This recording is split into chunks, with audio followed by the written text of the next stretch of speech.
আসসালামু আলাইকুম বন্ধুরা, আজকে তোমাদের জন্য নিয়ে আসছি আবার একটা কামিজ কাটিং।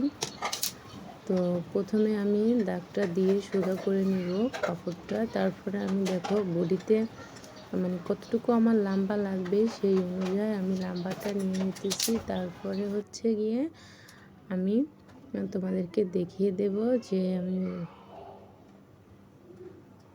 পুটের ও গলার মাপ নিয়ে নিলাম। এখন আমি বডি, কোমর, হিপ এর জন্য দাগ দিয়ে নিতেছি।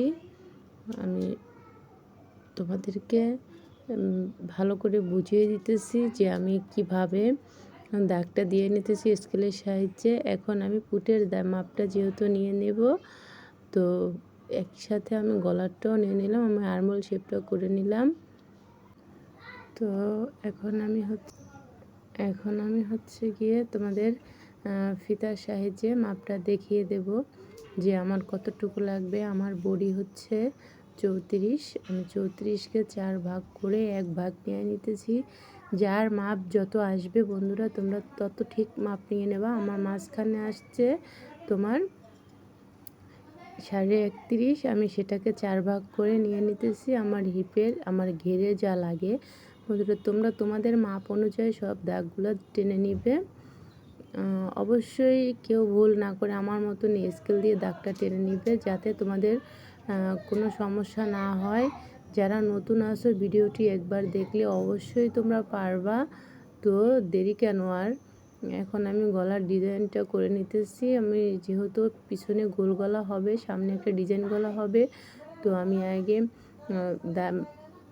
দাগ দিয়ে নিতেছি যেহেতু একই সাথে কাটা হবে এর জন্য। এখন আমি কাটিংটা করে তোমাদেরকে দেখাচ্ছি। প্রথমত আমি গলাটা কেটে নিব, তারপরে হচ্ছে গিয়ে আমি চলে যাব সাইডে।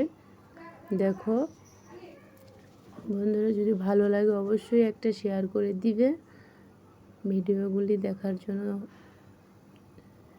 সম্পূর্ণ ভিডিওটা না টেনে দেখবা। তো দেখো আমি এখন কাটিংটা সেরে নিতেছি।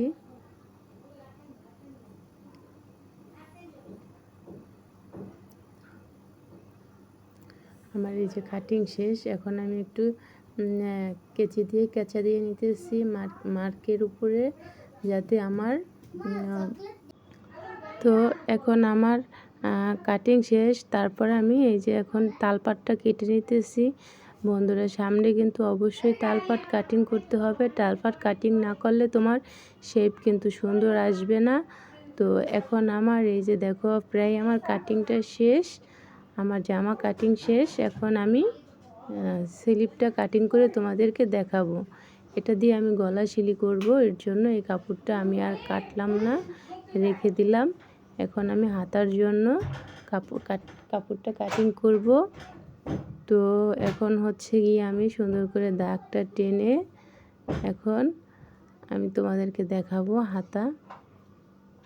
তো আমার হাতার লম্বা আসবে তোমার 16 ইঞ্চি, আমি 1 ইঞ্চি বাড়তি করে নিয়েছি 17 ইঞ্চি। তো এখন আমি এটাকে সুন্দর করে 3 ইঞ্চি তারপরে একটা দাগ দিয়ে আমি এখন এটাকে শেপ করে নিতেছি। তারপরে হচ্ছে গিয়ে আমি এই জায়গা 4.5 এবং অ্যালাউন্সের জন্য 1 ইঞ্চি দাগ দিয়ে এখন সুন্দর করে মার্জিনটা টেনে নিছি। দেখো আমার হাতাটাও কিন্তু কমপ্লিট। বন্ধুরা বডির যেহেতু তালপাট কাটছি, হাতারও কিন্তু অবশ্যই তালপাটটা কাটিং করে করতে হবে, না হলে কিন্তু তোমার শেপ মিলবে না হাতার সাথে, বডির তোমার কাটিং ভালো হবে না। আজকের ভিডিওটা এই পর্যন্তই। সকলকে আল্লাহ হাফেজ।